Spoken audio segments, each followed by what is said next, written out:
네, 반갑습니다.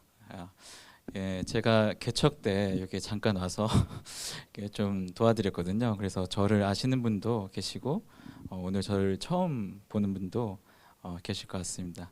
다들 그리고 아까 보니까 오늘 처음 나오신 분들도 계신 것 같고요. 예, 잘 오셨습니다. 반갑습니다. 예, 저는 이대현 전도사라고 하고요. 그 양성찬 담임 목사님과는 한적의 사람들에서 같이 간사로 활동을 하고 있습니다. 올해부터 이제 나신을 맡게 돼서 나사렛 신학교에 가서 이제 지도를 하고 있고요. 예, 저는 이제 성남에서 이제 개척을 사실은 올해부터 본격적으로 하게 되었어요. 그래서 이제 말씀 위에 세운 교회를 하게 됐는데 성도가 별로 없어서 예, 오늘 이렇게 와서 말씀을 대신 전하게 되었습니다. 이때밖에 없는 기회니까 뭐 모르죠 뭐. 예, 어, 와가지고 함께 말씀 나누게 된 것 참으로 기쁘게 생각하고요. 예, 전에도 이 주의특교에 와서 이렇게 왔을 때 참 신실한 청년들이 많다고 생각을 했었는데 이 자리를 계속 지키고 이렇게 꾸준하게 예배를 드려줘서 감사하다는 말씀 드리고 싶고 계속해서 더 많은 분들 새로운 얼굴들 뵀으면 하는 바람이 있습니다. 예, 오늘 말씀은 베드로전서 2장 말씀입니다. 혹시 담임 목사님께서 베드로전서 설교를 하셨나요?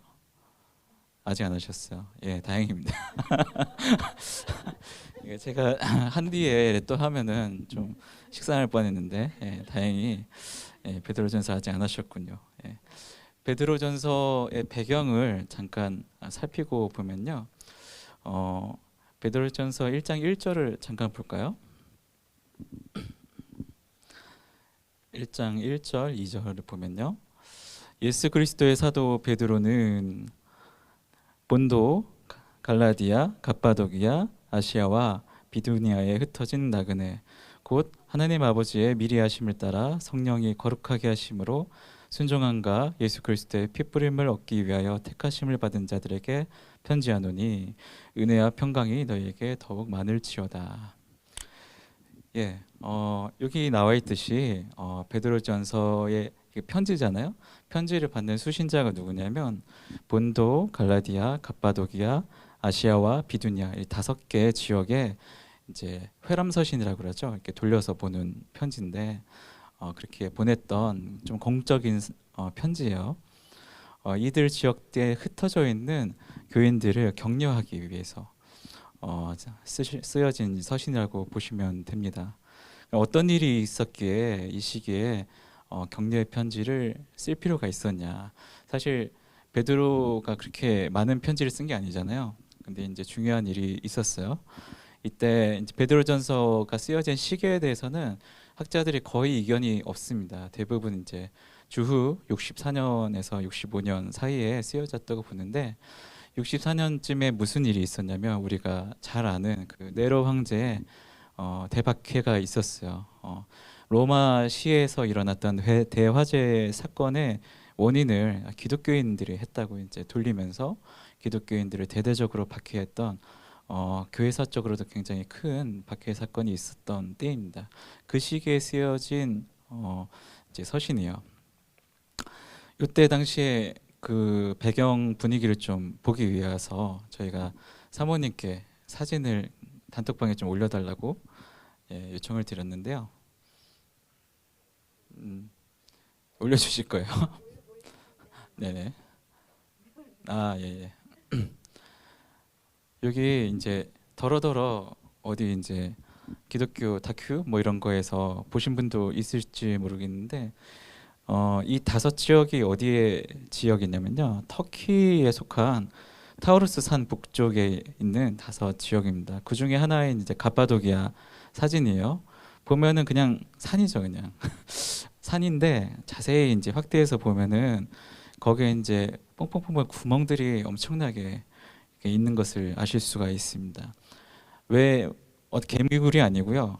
이게 사람들이 살았던 데예요. 우리 교회들이 살았던 어, 곳입니다. 왜 이런 곳에 살았을까요? 당연히 이 박해를 피하기 위해서 이렇게 예전에 카타콤에 살듯이 굴을 파고 거기 들어가서 이제 살았던 그런 곳이고요. 근 한 300년 동안 기독교가 공인될 때까지 개미처럼 이렇게 밑에 있다가 산에서 이렇게 지내다가 그러다가 이제 공인되고 나서야 이제 비로소 올라오게 된 거죠. 갑바도기아 한 지역이지만 그 지역 그 주위의 지역 포함해서 로마의 세력권에 있었던 모든 교회들이 크게 다르지 않은 상황에 있었죠. 그 중에서 이제 이 다섯 교회에 대해서 베드로가 지금 서신을 보내고 있었던 것입니다. 생각해 보세요. 이게 어떤 데냐면, 그러니까 사람이 이제 손으로 이렇게 삽국갱이로 쉽게 팔 수 있는 약간 무른 재질의 그런 데예요. 그래가지고 이렇게 벽 있는 데를 좀 파가지고 이렇게 침대도 만들고 거기서 자다가 이제 죽으면은 이렇게 덮어가지고 바로 이제 관으로 쓰고 막 이런 데입니다. 그러니까 약간 상상이 잘 안 가죠. 북한보다도 인권이 못한 것 같은 느낌이 좀 드는데 최소한의 사람으로서의 생존이 좀 힘든 그런 곳에서 이 교회들이 있었던 거예요. 어떠세요? 이런 사람들을 보면은 신앙을 유지한다는 게 가능할까요? 내가 마치 저주받은 것처럼 느껴지지 않겠습니까? 그런 상황에서도 이 사람들이 어떻게 신앙을 유지할 수 있을까? 저는 잘 이제 이해가 안 가는 측면이 있더라고요. 그런데 실제로는 어땠느냐? 실제로는 이 지역을 포함한 소아시아 지역의 초대교회가 놀랍게도 점점 늘어났습니다. 여러분, 초대교회의 역사를 그렇게 자세히 교회에서 잘 다루지 않는 것 같긴 한데 실제로 보면은 박해가 심하고 이러면은 점점 줄어들어야 정상이잖아요. 실제로 뭐 일본이나 중국 같은 경우에는 그 박해 때문에 줄어들어서 거의 없어지다시피 하기도 했었고, 근데 이 시기에 초대교회는 오히려 점점 늘어났어요. 반대로 40%, 60%, 지역에 따라서는 90%까지 복음화된 지역이 있었습니다. 그렇게 놀랍게 이들은 살았던 거예요. 저희가 보면 거의 신비에 가까울 정도로 어떻게 저렇게 살 수 있었을까 하는 시기를 이 사람들이 살았던 겁니다. 그런 이 교회들에 대해서 베드로는 이렇게 얘기하고 있는 거죠. 예수 그리스도의 사도 베드로는 본도, 갈라디아, 갑바도기아, 아시아, 비두니에 흩어진 나그네들에게 편지합니다. 흩어진 나그네, 흩어진 디아스포라라고 하는 단어거든요. 어디서 많이 들어보셨죠? 흩어진 우리 흩어져 가지고 밖에 선교하라고 그 교회들을 이르는 이제 은어기도 한데 거기 있는 교회들에 대해서 나그네라고 표현을 해요. 그리고 실제로 이 나그네라는 단어가 베드로전서 전체를 관통하는 주제 중에 하나이기도 합니다. 이 나그네란 말은 베드로전서에서 외국인이라는 말하고 거의 같이 쓰였어요. 나그네란 말의 우리말 뜻으로 어떤 뜻이죠? 이제 어느 한 곳에 정착하지 못하고 정처 없이 이렇게 떠도는 이런 사람들을 나그네라고 부르죠.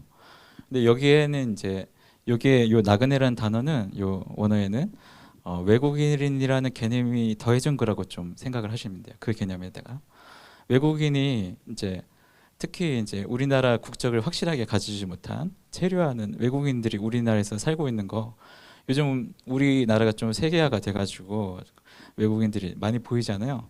근데 이제 그렇게 되게 잘 사는 외국인 말고 되게 이제 그냥 있는지 없는지 모르겠는 옆에서 그냥 떠도는 그런 외국인들 혹은 우리나라에 뭐 일종의 이제 불법으로 들어오신 불법 체류자 노동자들 막 이런 사람들을 우리는 어떻게 생각을 하죠? 잘 모르죠. 사실은 뭐 나쁘게 대우 안 하면 다행이지 잘 모르죠. 이제 관심이 없고 이런 사람들이었던 거예요. 근데 교회가 그런 사람들이었던 겁니다. 아니 실제로는 더 못했죠, 사실. 왜냐하면 실제적으로 핍박의 대상이었고 사람들의 인식에 있어서도 반사회적인 집단으로 낙인이 찍혀 있었어요. 이때 당시에. 뭐 여러 가지 이유가 있지만 제일 중요한 거는 황제 숭배를 거부한 게 제일 컸었죠. 그리고 여러 가지 그 인육을 먹는다 뭐 이런 오해도 있었고 그런 상황에서 이 사람들은 나그네처럼 이렇게 떠돌았던 겁니다. 아무런 힘이 없었어요. 실제로도 우리의 생각을 훨씬 좀 있으면 나아지겠지 하기에는 너무 오랜 기간 박해를 받았죠. 300년 가까이 받았다고 하니까 그런 사람들이에요. 사실 여기 교회에 있는 사람들이. 그런데 베드로는 1절로 이 사람들에 대한 설명을 끝내지 않습니다. 2절이 있죠. 1절은 오히려 짧아요. 2절이 훨씬 깁니다. 곧 하나님 아버지의 미리 하심을 따라 성령이 거룩하게 하심으로 순종함과 예수 그리스도의 핏부림을 얻기 위하여 택하심을 받은 자들에게 편지한다. 베드로가 아마 진짜 하고 싶었던 얘기는 이 뒤에 얘기일 거예요. 그죠? 여기 삼위 하나님이 다 나옵니다. 이제 성부 하나님께서 미리 아셨다고 했어요. 이 성도들이 누군지, 이 사람들이 나의 백성이다, 이것을 미리 아시고 먼저 부르신 거죠. 그리고 그리스도께서 이들을 거룩하게 하기 위해서 자기를 들여서 피의 제사를 먼저 드리셨어요. 이미. 그리고 마지막으로 성령께서 오셔서 그 그리스도의 거룩하게 하심을 우리에게 적용하시고 우리로 하나님께 순종할 수 있는 자들로 만드셨다고 설명을 하고 있습니다. 한 줄로 짧게 얘기하고 있지만 교회사적으로 구원사적으로 엄청난 의미를 가지고 있는 거예요. 이스라엘 전 역사를 통틀어 봐서도 이런 복을 누린 세대가 없습니다. 가장 핍박받는 세대였지만 가장 복 가운데 있었던 되게 이중적인 세대인 거예요. 이 교회들이.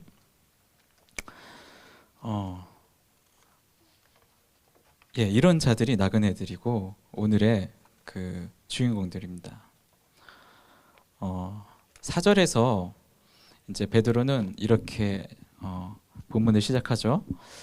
그러므로라고 시작을 합니다. 이 그러므로가 무엇을 받는지 보면요. 앞에 절을 받고 있겠죠. 제가 보기에는 22절부터 25절 사이를 받고 있는 것 같아요. 22절에서 25절을 제가 한번 읽어보도록 하겠습니다. 너희가 진리를 순종함으로 너희 영혼을 깨끗하게 하여 거짓 없이 형제를 사랑하게 이르렀으니 마음으로 뜨겁게 서로 사랑하라. 너희가 거듭난 것은 썩어질 씨로 된 것이 아니요 썩지 아니할 씨로 된 것이니 살아있고 항상 있는 하나님의 말씀으로 되었느니라.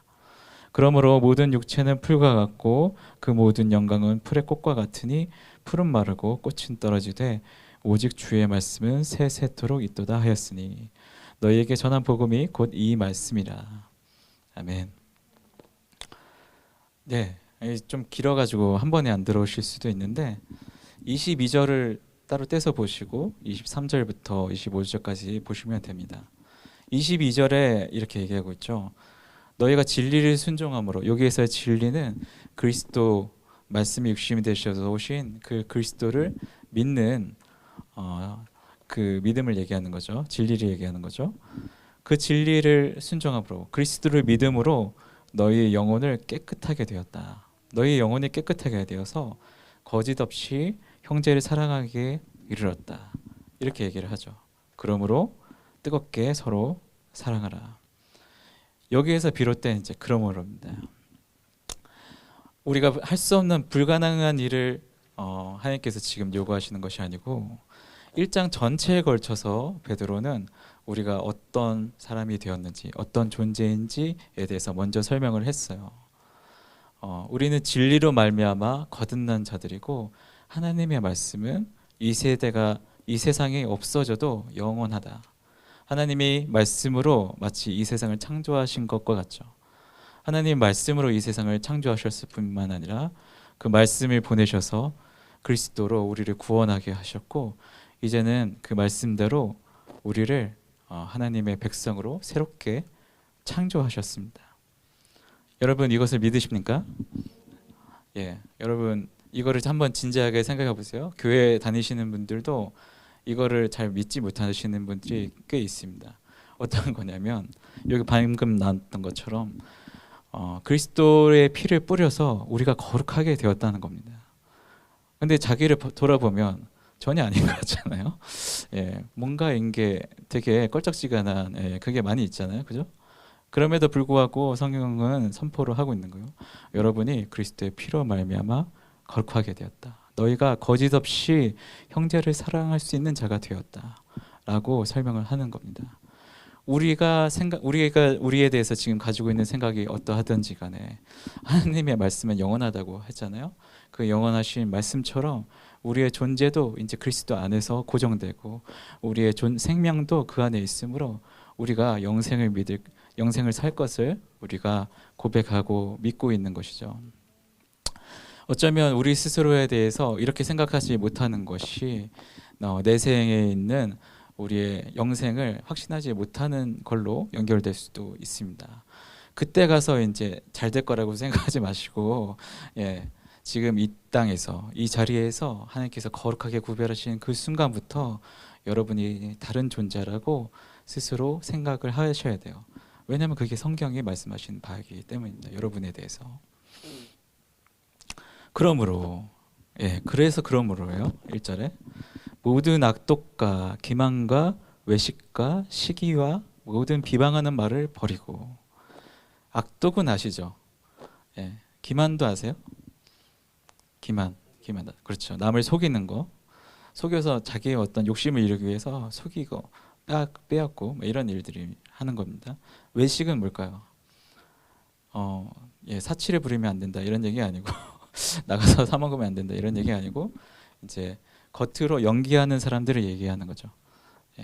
자기가 마치 거룩한 사람인 것처럼 자기 그렇진 않은데 실제로 뒤에서 다른 일을 하면서 앞으로는 이제 연기를 하는 연기자들을 얘기합니다. 그리고 남을 시기하고 비방하고 이런 것들이 여태까지 어쩌면 우리의 모습이었어요. 우리의 생활과 우리의 삶 속에서 알게 모르게 이제 항상 이루어졌던 일일 수 있습니다. 그렇지만 더 이상 이런 것이 불가능한 존재가 된 거예요. 이제 말을 좀 다시 해야겠네요. 불가능하진 않죠. 여러분의 삶 속에 있다는 걸 아니까 우리는 불가능하진 않지만 우리와 어울리지 않는 존재가 된 겁니다. 어떤 사람들은 그렇게 이것에 대해서 굉장히 의심하시는 분들이 있어요. 그래도 우리가 사람인데 어떻게 그게 가능하냐 이런 얘기를 이제 계속 할 수도 있는데 그게 가능하다 또 이걸 넘어서 당연하다 이렇게 말씀하시는 분들은 어떻게 보면은 이런 거하고 비슷해요. 제가 보기에는 우리가 미세먼지를 막고 미세먼지와 숨쉬는 것이 가능하다 아니면 나아가서 당연하다 이렇게 얘기하시는 분들이랑 저는 좀 비슷하다고 생각합니다. 여러분 미세먼지 좋으세요? 미세먼지와 함께 하고 싶습니까? 항상? 미세먼지가 있을 수 있죠. 우리한테 막 불어오고 이렇게 하는 것을 피하지 못할 수 있어요. 그렇지만 미세먼지를 맞는 것이 당연하고 미세먼지와 호흡하는 것이 당연하고 그것이 우리의 생명에 별 지장이 없다고 믿는 사람은 없죠. 여러분은 그것을 항상 불편하게 여기지 않습니까? 우리도 그래야 돼요. 우리가 이렇게 악독한 마음을 먹고 남을 속이고 남을 헐뜯고 비방하는 것이 더 이상 우리의 자연스러운 본성이 아닙니다. 우리는 그것이 불편하고 그렇게 사는 방식을 버리기로 마음먹은 자들이고 그리스도 안에서 더 이상 그렇게 살 수 있지 않게 된 존재들이에요. 더 이상 그렇게 살지 않아도 되는 존재들이 됐습니다. 그럼에도 불구하고 이제 우리 신자임에도 불구하고 우리는 그런 모습들이 여전히 남아 있을 수 있어요. 그런 거를 성경에서는 신자가 아니다 이렇게 얘기하지 않고 어떻게 얘기했냐면 어린아이라고 얘기를 합니다. 고린도전서에서도 그렇고 아직 젖을 먹어야 될 처지다 이렇게 얘기를 합니다. 어린아이와 같은 상태가 이제 신앙을 처음 시작했을 때는 당연하죠. 이제 태어났는데 뭐 태어나자마자 걷는 사람이 있을까요? 좀 변화가 보이는 사람이 있을 수 있지만 그렇게 이제 오래 가지 못할 가능성이 높습니다. 그런데 만약에 내가 10년, 20년 신앙생활을 했는데 여전히 어린아이야. 이러면 좀 문제가 있지 않겠습니까? 그죠? 여러분 20년 성인 남들 다 성인이 되는 나이인데 나만 아직 막 5살처럼 이렇게 유아적인 행보를 보이고 있다면 여러분 그건 약간 병을 좀 의심해 보잖아요. 우리도 눈에 보이지 않다 뿐이지 영적으로도 마찬가지라는 겁니다. 그래서 성경은 이렇게 말씀하세요. 2절에 갓난 아기들 같이 순전하고 신령한 젖을 사모하라. 여기 순전한 젖, 예, 신령한 젖은 무엇일까? 순전한이란 것은 그냥 순수하단 말이랑 똑같아요. 근데 여기 신령한은 조금 특별합니다. 일반적으로 성경에서 우리가 신령한이라고 했을 때는 이제 어떤 영적인 존재 혹은 성령에 대해서 이제 푸니마치라는 이제 단어를 많이 쓰거든요. 그런데 여기서는 좀 특별한 단어를 썼어요. 로기코스라는 단어를 썼어요. 로고스는 들어보셨나요 혹시? 예, 로고스 진리 혹은 말씀이라는 이제 단어인데 이것과 같은 어원의 단어예요. 그래서 이제 쉬운 성경에서는 이것을 번역본을 보시면 알겠지만 좀 다르게 번역을 하고 있죠. 갓난아기가 젖을 찾듯이 순결한 말씀을 사모하십시오. 이건 말씀과 관련된 단어예요. 어떤 젖이냐? 무슨 젖을 먹어야 되냐? 하나님의 순수한 말씀을 계속해서 먹는 것. 마치 갓난아기가 태어나가지고 하는 일이 뭘까요? 예, 밥 먹고 자고, 예, 밥 먹고 자고. 예, 갓난아기 해야 될 아무도 갓난아기에게 많은 것을 요구하지 않아요, 그죠? 그냥 잘 먹고 잘 자면 됩니다. 잘 놀고, 예. 잘 먹는 것이 그 중에서 제일 중요한 거예요. 이 아이가 성장하기 위해서 그것을 말씀으로 비유하고 있는 것입니다. 그러므로 여러분이 계속해서 말씀을 먹어야 돼요, 그죠? 구약에서도 하나님께 밥으로 이제 말씀을 비유를 하셨잖아요. 말씀에 대해서 계속해서 먹는 것이 곧 여러분의 영적 성장을 도모하는 길이고 그것이 성경이 또 말씀하시는 바입니다. 베드로전서 2장 말고도 에베소서에서도 그런 부분들을 잘 볼 수가 있는데요. 네, 에베소서 4장 13절에서 15절까지 제가 한번 에베소서는 좀 찾아봐도 좋을 것 같은데 예. 나중에 2장도 나오거든요. 에베소서 4장도 한번 봐보시겠어요? 에베소서 4장 13절에서 15절까지입니다.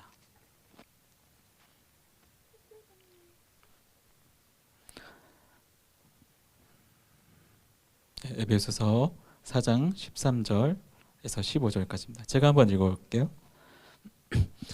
우리가 다 하나님의 아들을 믿는 것과 아는 일에 하나가 되어 온전한 사람을 이루어 그리스도의 장성한 분량에 충만한 데까지 이르리니 이는 우리가 이제부터 어린아이가 되지 아니하여 사람의 속임수와 간사한 유혹에 빠져 온갖 교훈의 풍조에 밀려 요동하지 않게 하려 함이라. 오직 사랑 안에서 참된 것을 하여 범사에 그에게까지 자랄지니라. 그는 머리니 곧 그리스도라. 아멘. 예, 에베소서와 베드로전서가 다른 저자가 썼지만 굉장히 비슷한 맥락에서 얘기를 하고 있어요. 어떻게 얘기를 하냐면 자라나라고 얘기를 합니다. 어디까지? 그리스도까지, 그죠? 그리스도의 분량이 장성한 분량. 그리스도께서 더 자라는 어떤 분량이 있는 게 아니고 그리스도라는 분량이 장성한 분량이란 거예요. 우리가 그리스도를 넘어서지는 못하죠, 그죠?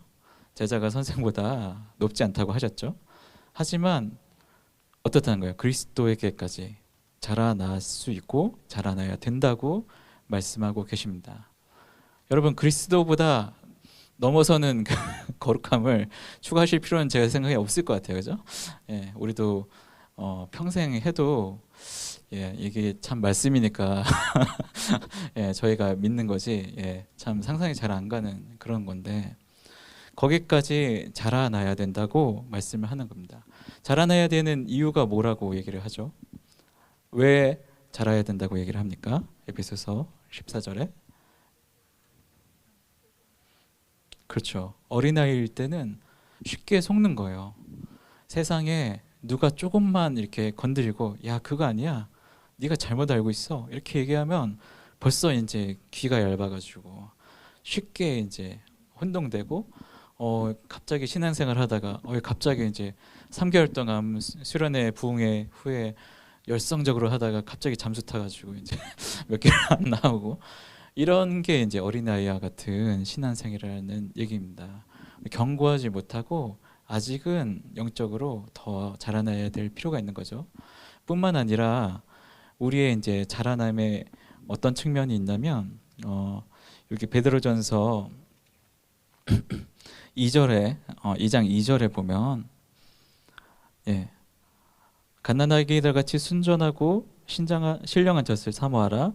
이는 그로 말미암아 너희로 구원에 이르도록 자라게 하렴 하니라. 이렇게 말씀하시죠. 이제 말씀을 계속해서 먹고 마시라는 것은 알겠는데 이제 구원에 이르도록 자라게 하려 합니다. 이게 좀 의문스럽지 않나요? 여러분 구원은 어디에 달렸다고 여태까지 들으셨죠? 예, 그리스도를 믿음으로, 그죠? 우리가 구원받는다고 알고 있죠. 근데 여기 말만 보면은 말씀을 이렇게 자라났을 때 구원이 이루어지는 것처럼 좀 이렇게 표현이 되어 있잖아요. 여러분 이런 표현이 성경에 종종 있습니다. 사실 바울도 썼고 쓴 표현들인데 이런 경우에는 대부분 구원 자체를 뭐 이제 된다 안 된다 이런 뜻이 아니고 구원을 완성하는 측면에서 얘기하는 거예요. 여러분 우리의 구원은 복합적인 면을 가지고 있어요. 죽음에서 구원받은 그것은 이미 여러분이 그리스도를 믿어 성령 받음으로 확증된 거예요. 네. 그렇지만 구원에는 또 다른 측면이 있습니다. 그것은 바로 여러분의 죄에서 하나님께서 건지셨다고 하는 측면이 있어요. 여러분 이게 여러분의 거룩과 같은 뜻이에요. 죄에서 여러분을 건지셨다. 여러분이 이전까지는 죽을 수밖에 없는 죄인이라는 걸 많이 고백하지 않습니까? 여러분이 죽을 수밖에 없는 이유는 여러분이 죄를 밥 먹듯이 해왔기 때문이죠. 그런데 성경에서는 반대로 얘기하고 있는 거예요. 여러분을 이제 너는 거룩하게 살 수 있다. 거룩하게 살 수 있는 존재가 되었다. 계속해서 말씀하시는 겁니다. 그게 바로 여러분이 죄에서 구원받아서 이제 의인으로 살게 된 새로운 삶입니다. 그 구원에 이르도록, 그 완전한 구원의 삶에 이르도록 자라나라. 너희가 점점 자라나면 자라날수록 그 완전한 삶, 온전한 삶, 예수 그리스도께서 말씀하신 풍성한 삶을 살 수가 있게 되는 겁니다. 바로 이런 것들을 보지 않았을까 싶어요. 저는 갑바도기나 거기에 있는 교인들이 이런 것을 보지 못했다면 도저히 설명이 안 될 거라고 생각합니다. 그런 생활을 이제 그렇게 오랫동안 지속했던 것이 오히려 더 계속해서 확장되고 교회 복음의 진리가 충만하게 된 것이 도무지 설명이 되지 않는다고 생각합니다. 이들은 이렇게 계속해서 그리스도의 말씀 안에서 자라났던 것이죠. 이어지는 비유도 건축물을 비유를 하고 있잖아요. 그죠? 어린 나라에서 자라나는 것에 대해서 비유를 하고 있다면 4절부터는 이제 건축물의 이제 교회를 비유해서 말씀하고 계십니다. 사실 에베소서도 비슷하게 얘기를 하거든요. 그래서 둘이 되게 유사해요. 4절부터 한번 보면요.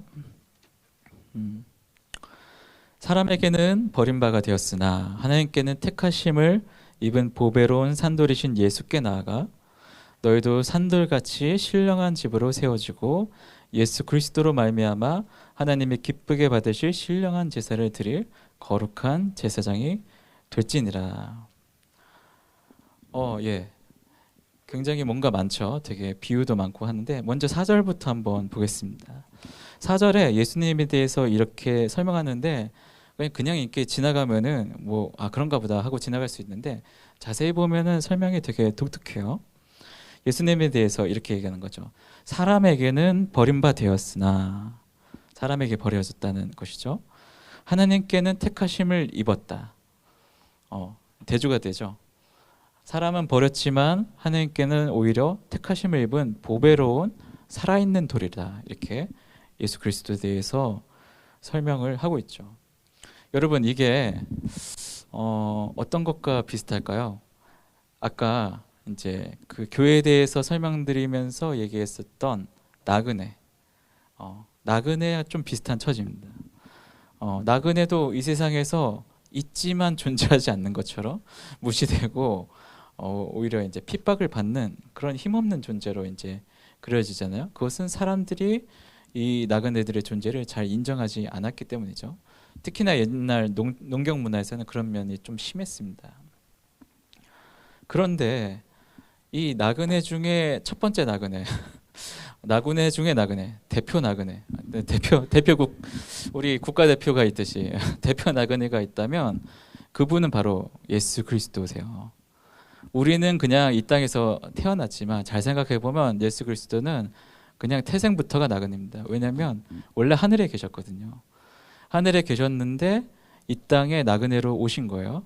거의 유일하게 나그네로 오셔서 선교사로 활동을 하셨고, 그리고 자기 백성들이 있었다고 했는데, 이스라엘이라고 하는 백성들이 있었다고 하는데 실제로는 그들이 어떻게 했나요? 그들이 예수 그리스도를 버렸죠. 네. 그래서 이제 사람들에게 버림을 받은 자입니다. 그렇지만 어떻습니까? 정말 버려졌습니까? 예수 그리스도가? 사람들한테는 버려졌을 수도 있어요. 그렇지만 누구한테 선택을 받았나요? 바로 하나님께. 예수 그리스도는 처음부터 선택되어 있던 자이고, 그리고 마지막에 하나님께서 더욱 영광스럽게 만드셔서 만유를 우리 주께 순복시키신 바로 그 유일한 주님이십니다. 우리가 그렇게 고백을 하고 있죠. 그 나그네 중에 나그네인 그리스도께서 계신 거예요. 그리고 그 그리스도들을 지금 모퉁이 돌에 비유를 하고 있습니다. 이게 이제 이사야 8장 14절에 나오는 이제 예언이자 비유인데, 이런 거요. 이제 6절 7절에 잘 나와 있죠. 성경에 기록되었을 때 보라, 내가 택한 보배로운 모퉁이 돌을 시온에 두노니 그를 믿는 자는 부끄러움을 당하지 아니하리라 하였으니, 그러므로 믿는 너에게는 보배이나 믿지 아니한 자에게는 건축자들이 버린 그 돌이 모퉁이의 머릿돌이 되고. 예. 이게 말이 어렵죠. 되게 개역 개정이 좀 어렵게 번역된 것 같아요. 제가 풀어서 좀 설명을 해드리면, 7절에 나오는 건축자들은 이스라엘을 얘기합니다. 건축자들이 원래 이제 집을 짓고 성을 짓고 이렇게 건축물을 세운 자들이잖아요. 여기 나오는 건축물은 보통 하나님의 집이겠죠. 근데 하나님의 집을 지으라고 세워놓은 그 건축자들이 돌을 갖다 버린 거예요. 보니까 이거 내 마음에 안 드는 것 같아. 이게 그죠? 건축자들이 그걸 이제 선별을 하잖아요, 돌을.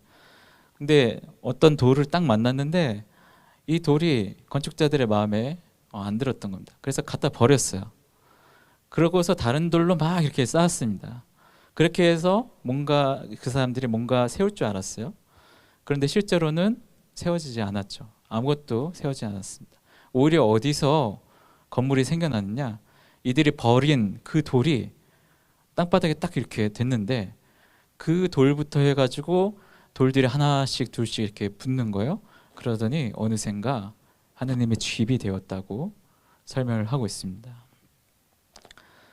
그래서 이 머릿돌이 이 건축자들에게는 부딪히는 돌과 걸려 넘어지는 돌이 된 거예요. 왜냐하면 이들은 이 돌을 부정하고 싶은데 실제로는 이 돌의 기준에 이들이 부합하지 못했기 때문에 넘어지거나 깨지게 된 것입니다. 이들이 건축자들의 지금 상황인 거예요.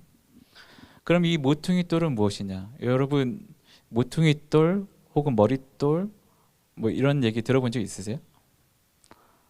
예, 교회 다니면서 한 번씩 들어보셨을 수도 있을 것 같은데, 실제로 이 머릿돌은 교회뿐만 아니라 모든 건축물에서 제일 중요한 돌이에요. 그래서 따로 이렇게 이름 새겨놓고 하는 건물들도 꽤 있어요. 왜 그러냐면 이게 모퉁이 돌이라고 그러잖아요. 영어로는 이제 코너스톤인데, 제일 이제 건물 이제 코너에다가 거기에다 딱 이제 박아놓는 돌이에요. 그러면 돌을 딱 놓으면 어떻게 될까요? 일단은 건물의 방향, 이게 남쪽을 향해 나는 건물인지 동쪽을 향해 나는 건물인지, 건물에 돌을 딱 놓는 순간 건물의 방향이 결정이 되는 거예요. 그리고 건물이 만약에 여기 이제 타일이 있어가지고 되게 비유가 쉬운데 요거 하나하나가 건물을 이루는 돌이라고 생각하면, 이렇게 큰 돌도 있고 여기 작은 벽돌도 있죠. 작은 벽돌로 이렇게 모퉁이 돌을 놨다. 그러면은 그 건물을 어떻게 짓는다는 얘기인 거예요. 작은 벽돌로 이렇게 쭉쭉쭉 해가지고 이제 조그마한 집이 지어지겠죠. 아마 큰 건물을 짓기가 되게 힘들 거예요, 그죠? 그런데 성곽 같은 큰 이제 어떤 건축물을 짓는다. 그러면은 밑에 있는 돌은 이렇게 크고 단단한 돌을 써야 됩니다. 안 그러면 다 깨지겠죠. 그래서 모퉁이 돌, 머릿돌이 중요한 겁니다. 이게 어떤 게 딱 올라가느냐에 따라서 그 건물의 성격, 그 건물의 크기, 그 건물의 방향 등 건물의 중요한 척도가 되는 것이 바로 이 모퉁이 돌입니다. 그래서 이 건축물의 첫 번째 돌이 중요한 그 돌이 하나님께서는 예수 그리스도라고 설명을 하시는 것이죠. 그 예수 그리스도가 그 뒤로 붙어서 이제 연결되어지는 그 건축물의 성격을 규정합니다. 그 건축물이 어떤 건축물인지 얘기해줘요. 이런 것이 에베소서에서도 나와 있습니다. 에베소서 2장 19절에서 22절을 한번 보시면 좋겠습니다. 예. 힘드시죠? 예, 에베소서 2장 19절에서 22절입니다. 같이 한번 읽어볼까요? 잠을 깰게요. 예, 시작. 그러므로 이제부터 너희는 외인도 아니요 나그네도 아니요 오직 성도들과 동일한 시민이요 하나님의 권속이라. 너희는 사도들과 선지자들의 터 위에 세우심을 입은 자라. 그리스도 예수께서 친히 모퉁이 돌이 되셨느니라. 그의 안에서 건물마다 서로 연결하여 주 안에서 성전이 되어가고 너희도 성령 안에서 하나님이 거하실 처소가 되기 위하여 그리스도 예수 안에서 함께 지어져 가느니라. 아멘. 예, 이 건물이 쭉쭉 이렇게 그리스도를 모퉁이 돌로 해서 지어져 가서 마지막에 그 완성된 건물이 뭐라고 얘기를 하고 있죠? 하나님의 성전이라고 얘기를 하고 있습니다. 예, 왜 성전일까요? 바로 살아계신 하나님께서 거하시는 곳이기 때문에 성전인 거죠. 성전을 나누는 이제 성경에서 성전을 나누는 기준은 아주 단순합니다. 하나님께서 거기 임재하시냐, 그렇지 않느냐죠. 그런데 모든 이 모퉁이 돌을 포함한 모든 돌들이 사실은 다 성전이라고 얘기를 할 수 있습니다. 왜 그런가요? 바로 여러분 안에 하나님께서 오셨기 때문이죠. 여러분 성령님 받으셨죠? 굉장히 조심스러워지는데, 예. 성령님이 만약에 여러분 안에 내주하셨다, 오셔서 여러분의 구원을 보증하셨다고 한다면 여러분은 이미 하나님을 모시고 있는, 각자 하나님을 모시고 있는 하나님의 성전이라고 할 수 있습니다. 그래서 사실 이런 건축물에다가 성전이라는 이름을 이제 함부로 붙이면 좀 신약의 개념에서는 맞지가 않는 거예요. 예. 이런 건물은 그냥 예배당이라고 하시면 되고, 완전한 의미에서 성전이라고 할 것은 오직 교회밖에, 그리스도와 교회밖에 없습니다. 가장 먼저 그리스도고 두 번째 그 안에 있는 교회를 성전이라고 하는 것입니다. 유일하게 하나님을 담아둘 수 있는 곳이기 때문이에요. 이런 성전을 하나님께서는 그리스도 한 자뿐만이 아니라 그리스도를 믿는 모든 사람들을 하나하나 불러서 그 옆에 연결시킴으로 하나님의 성전을 직접 지으시겠다고 말씀하셨고, 지금도 계속해서 이 성전을 완성해 가고 계시는 중이죠. 끝이 언제 나나요? 아마 주님 오실 때이겠죠. 마지막 때 이 공사가 끝나는 초장기 공사가 되겠지만, 여러분 그 안에서도 뭐 공사 중이라고 예배 못하고 그런 거 아니에요.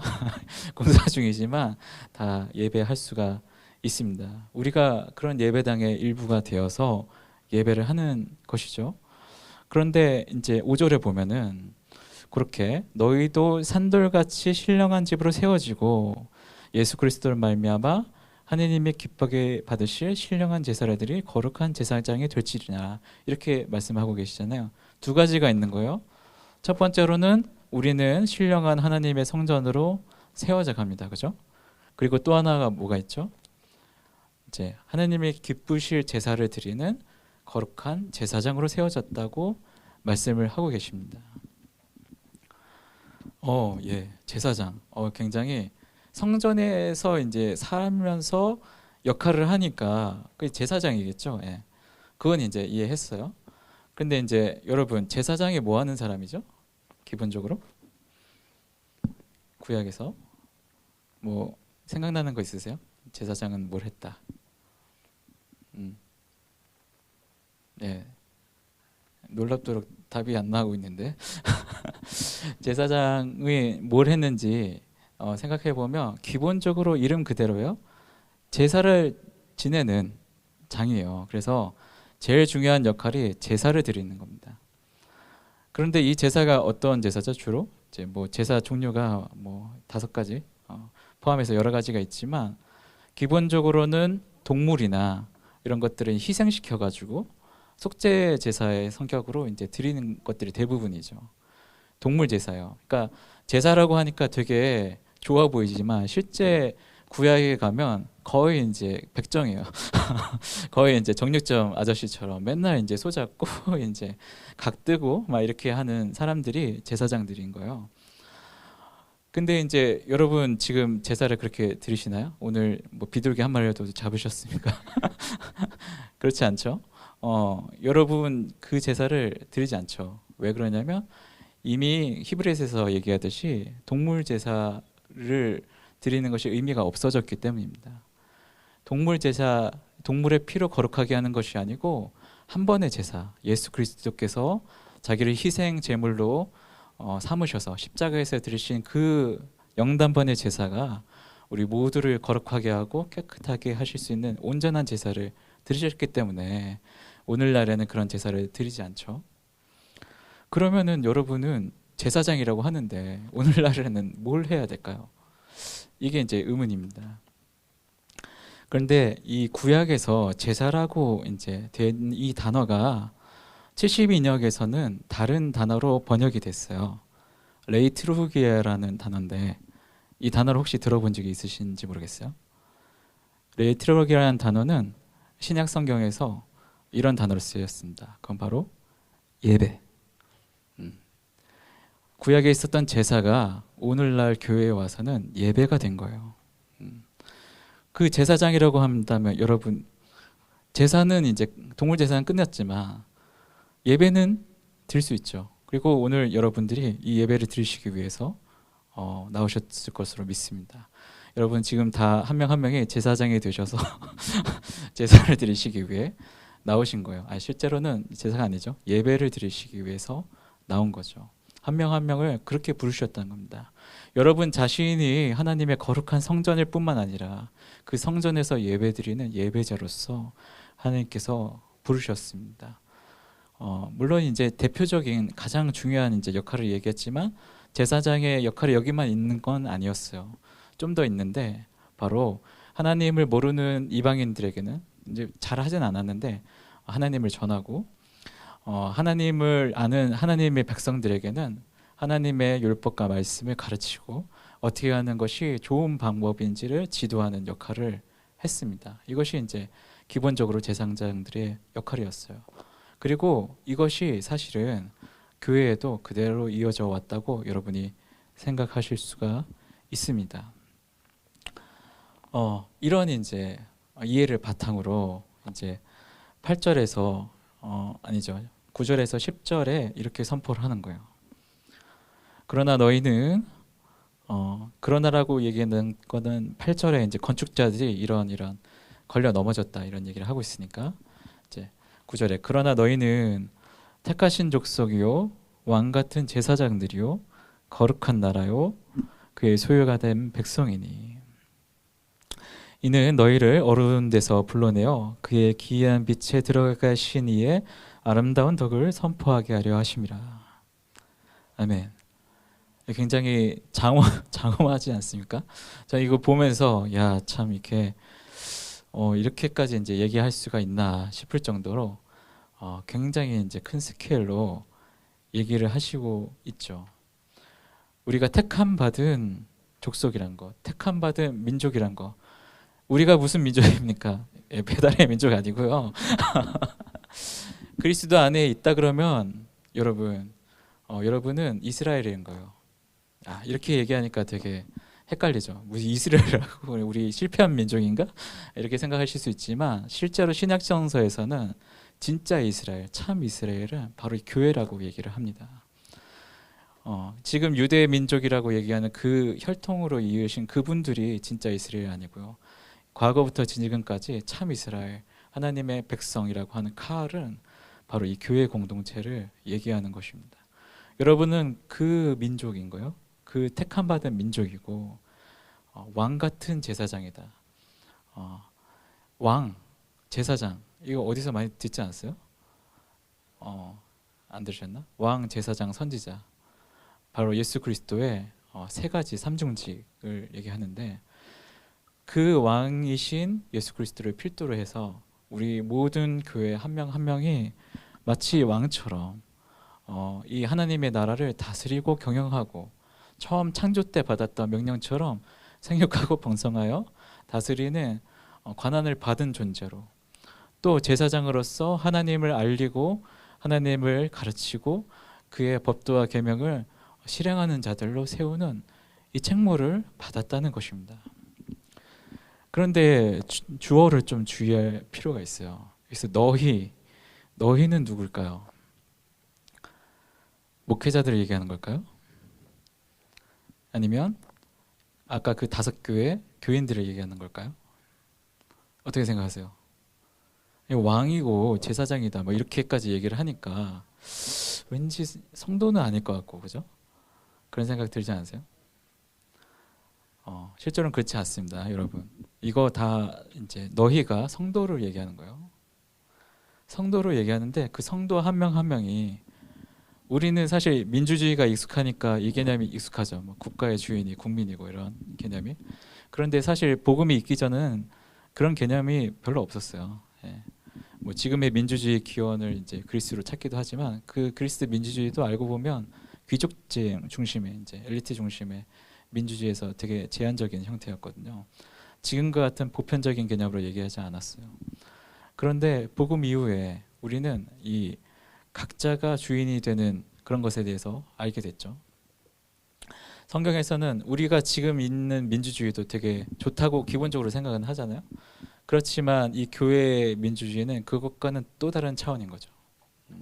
모두가 민주주의가 아닐 수도 있어요. 이제 그리스도가 계시기 때문에 왕정일 수도 있어요.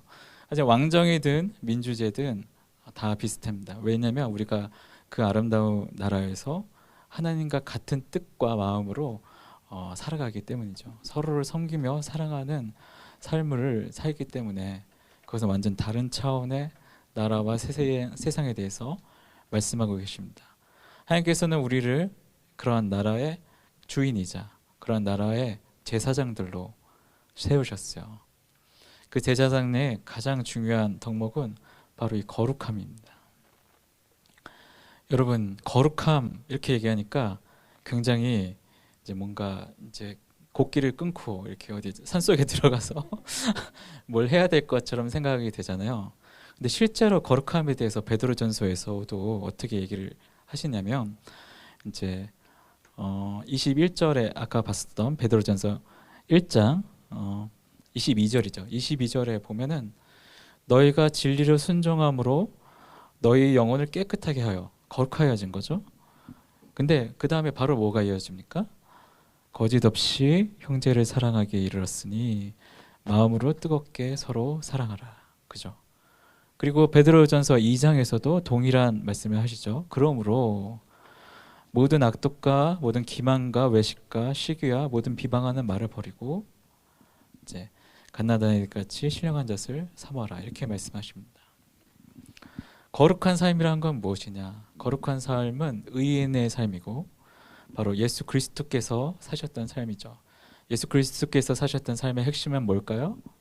바로 우리가 상상할 수 없는 놀라운 사랑으로 이웃을 섬기신 그 사랑입니다. 그런 자를 하나님께서는 거룩하시다라고 인정하시는 거예요. 나의 의인이다. 나의 뜻을 잘 아는 자다. 나에게 순종하는 자다라고 얘기를 하시는 거죠. 그렇기 때문에 바로 이것 오늘부터 악독을 버리고 젖을 먹고 하나님의 성전의 한 돌로서 있게 살아가면서 하나님을 모시면서 살면서 기쁘게 하나님을 예배하는 이 삶, 이 전체를 통틀어서 하나님은 거룩하다고 말씀하시는 거예요. 새로운 어떤 이제 차원의 이제 뭐가 되는 그런 게 아니고 이미 그리스도 안에서 우리는 거룩하여졌고 이러한 예배드리를 기뻐하는 자들로 세워졌다고 말씀하십니다. 예. 지금까지 이제 내용들을 종합을 해보면 이 베드로전서의 수신자 교회들은 다 하나같이 이제 굉장히 힘든 상황에 있었어요.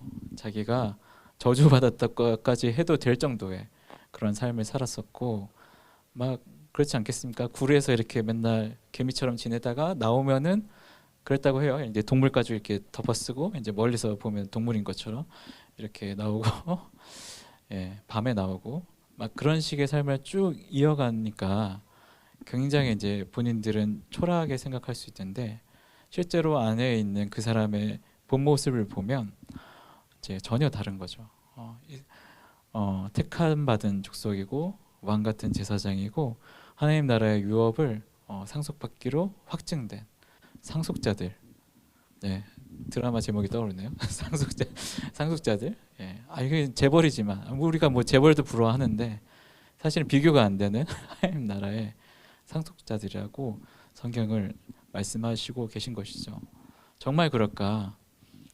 정말 그럴까? 여러분 한 분만 기억하시면 돼요. 그리스도만 기억하시면 됩니다. 그리스도께서 이 말을 대입해 봤을 때 다를까? 제가 계속해서 설명드렸죠. 전혀 다르지 않죠. 이 땅에서 나그네로 사셨고 버림받으셨고 인간으로서는 사실 뭐 최악에 가까운 삶을 사셨어요.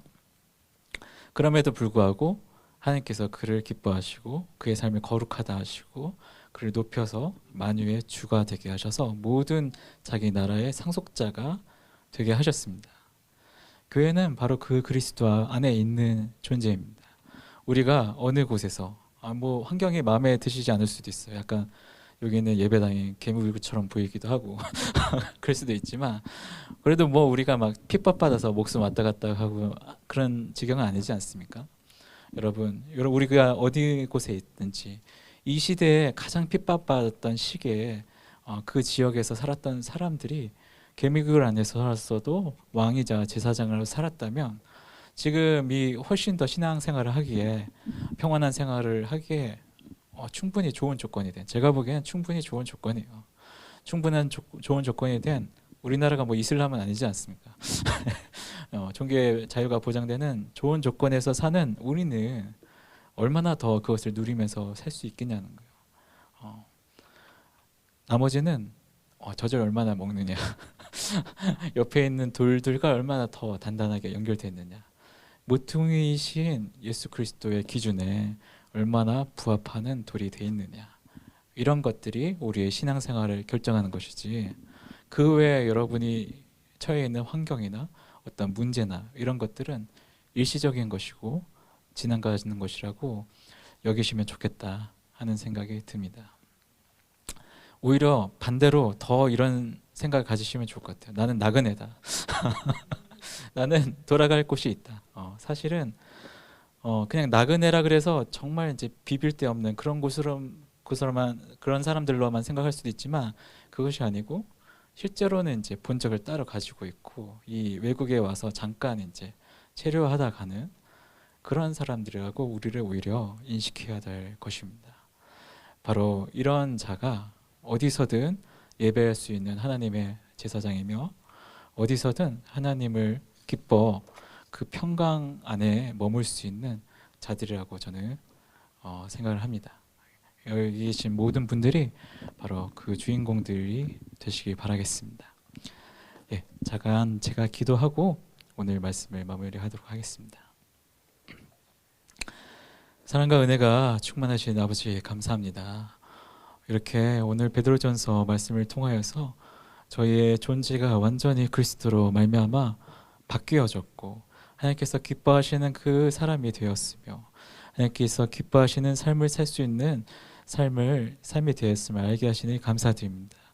주님, 오늘날 우리가 예배하는 처소가 어느 곳이든지 저희가 기쁨으로 하나님을 예배하게 하여 주시고 아버지 저희가 이 받은 구원을 소홀히 여기지 않고 날마다 송축하며 기쁨으로 나아가며 매일매일 하나님을 찬양하는 사람들로 설 수 있게 하여 주시옵소서. 이 모든 것을 우리 주 예수 그리스도의 이름으로 기도드렸습니다. 아멘.